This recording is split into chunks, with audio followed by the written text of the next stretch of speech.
¿Piensa usted que en su embarazo puedan existir problemas de compatibilidad genética o anomalías cromosómicas que afecten a su futuro bebé? Bienvenidos a Salud Integral. Hoy hablaremos de genética reproductiva con la doctora Greter de Clínica de Fertilidad Gaia. Bienvenida, doctora. Gracias. ¿Cómo influye la genética en la capacidad de una pareja para concebir? Bueno, tenemos que pensar primero que los seres humanos, dentro de los mamíferos, los seres humanos somos los que menos nos reproducimos, porque todos tenemos mutaciones genéticas. Ahora, el punto está en que no coincidan la misma mutación genética en un hombre o una mujer que decidieron formar una familia. Porque entonces aquí sí tendríamos un problema, porque tendríamos un embrión, tendríamos un niño con una enfermedad genética. Entonces, partiendo de esta deficiencia o de esta alteración que ya tenemos todos los humanos, pues esto compromete la fertilidad porque compromete, entre otras cosas, la calidad de los gametos. Los gametos son los óvulos y los espermatozoides. Piense que la mujer empieza a perder óvulos cuando aún no ha nacido, ¿vale? La pérdida de óvulos de la mujer no empieza cuando tenemos nuestra primera regla, no empieza en el nacimiento, empieza cuando todavía somos fetos femeninos y estamos en el útero de nuestras mamis. Y una de las razones que se plantean del por qué se produce esto es porque el propio organismo, como inteligente que es, va a empezar ya desde tiempo muy temprano a descartar aquellos gametos, a eliminar aquellos gametos que ya tienen un compromiso en su composición genética. Entonces, somos deficientes genéticamente y por tanto somos deficientes reproduciéndonos de manera natural. Porque son más los embriones que se desarrollan en el recorrido de la trompa cuando un óvulo es fecundado. Son más los embriones que no llegan al útero porque sus divisiones celulares se bloquean en ese recorrido de la trompa, que los que finalmente llegan, se implantan y llegan a ser niños nacidos vivos y sanos. Entonces, en el hombre, si no hay ninguna alteración importante, pues el semen puede tener una variación. Pero si hay una alteración genética importante, puede haber un compromiso en la producción de espermatozoides. Y será un hombre que seguramente tenga una vida normal, un desarrollo psicosocial normal, una vida sexual que se inició a la edad X y que ha sido normal. Y en el momento en que decide buscar descendencia, crear familia, pues entonces aquí es donde empiezan a aparecer y a descubrirse un problema que tiene este señor, pero que lo tiene desde que era un embrión y se decidió en ese momento del embriogénesis que fuera un embrión del sexo masculino. O sea, viene muy atrás y no tiene que ver a priori con que él, y digo a priori porque entre comillas sí tiene que ver, y es algo que es importante mencionar, tiene que ver con el estilo de vida de la madre de ese feto que decidió ser o que la embriología decidió que fuese un feto del sexo masculino. El estilo de vida de esa mamá durante ese embarazo. Todo eso va a influir sobre los gametos en formación durante el proceso de la embriogénesis de una mujer que empieza a gestar. Con lo cual, la genética tiene un protagonismo importantísimo en absolutamente la salud reproductiva. Y otro aspecto que también es muy importante es el de la edad, tanto materna como paterna, que puede afectar a la calidad genética de los embriones. Sí. La razón por la que afecta genéticamente a los embriones está determinada fundamentalmente porque estamos hablando de gametos de óvulo y de espermatozoide. Los óvulos y los espermatozoides son células. De la misma manera que usted tiene células, las células del pelo, de la piel, de absolutamente todo, ¿vale? La diferencia está en que las células del pelo, de la piel, de los ojos, de los órganos son células somáticas y ovarios y espermatozoides son células sexuales, ¿vale? Entonces, sufren exactamente el mismo proceso de envejecimiento. Lo que pasa es que usted se puede ver en el espejo si su cara ya no es la misma que hace 5 años atrás.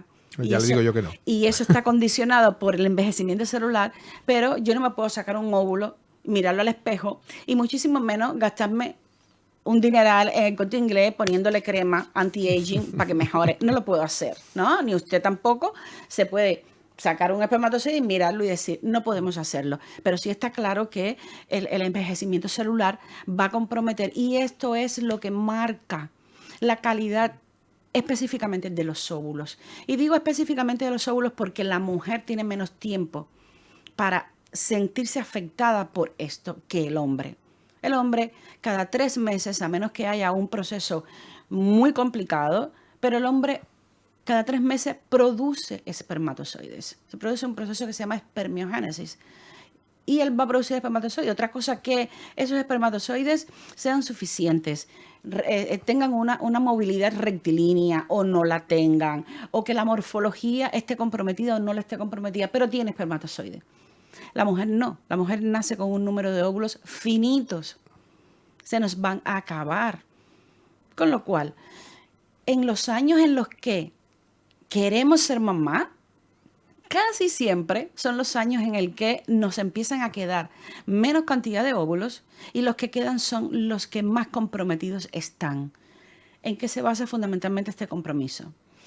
La cadena de ADN está compactada, está empaquetada. Está empaquetada por un hilo invisible que se llaman histonas, son unas proteínas.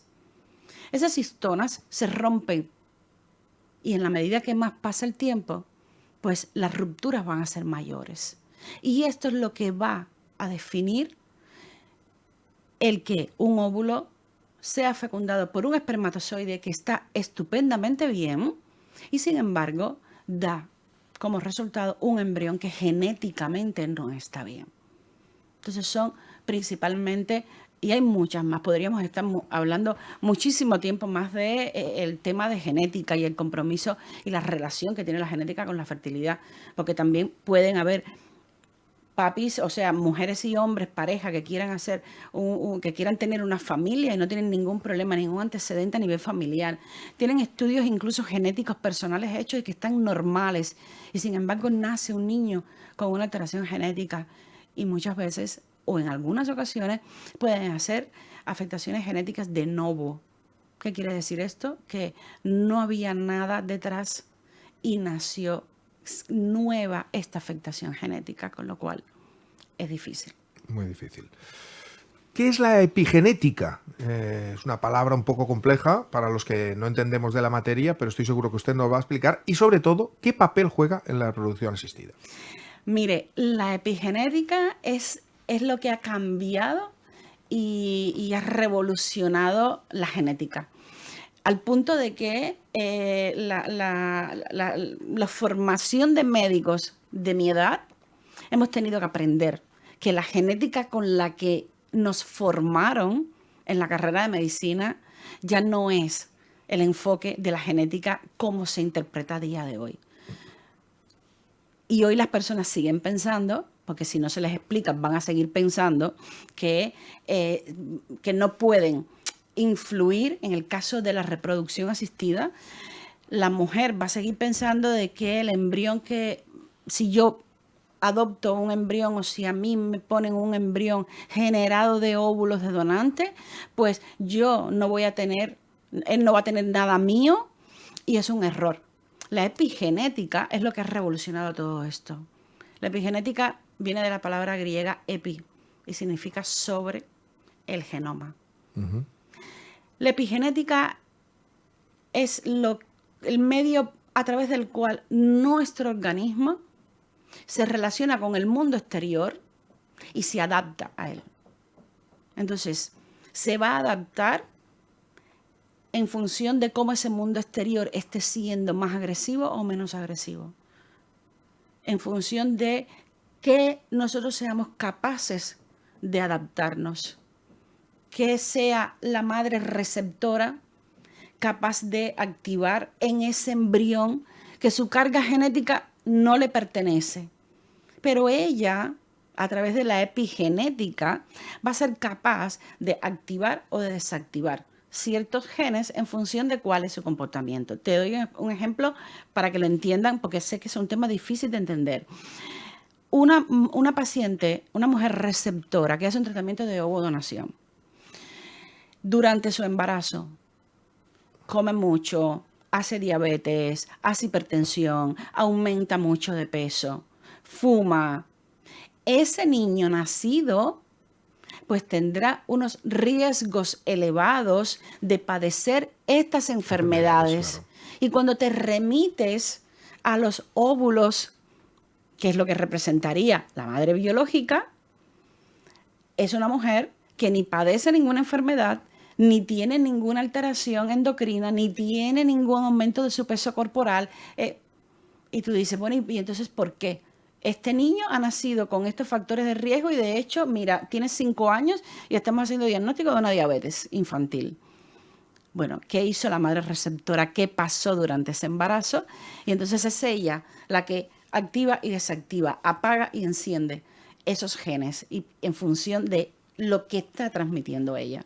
Eso es la epigenética. Muchísimas gracias por esta explicación amplia, doctora Greter, de Clínica de Fertilidad Gaia, y a ustedes les esperamos en un nuevo capítulo de Salud Integral.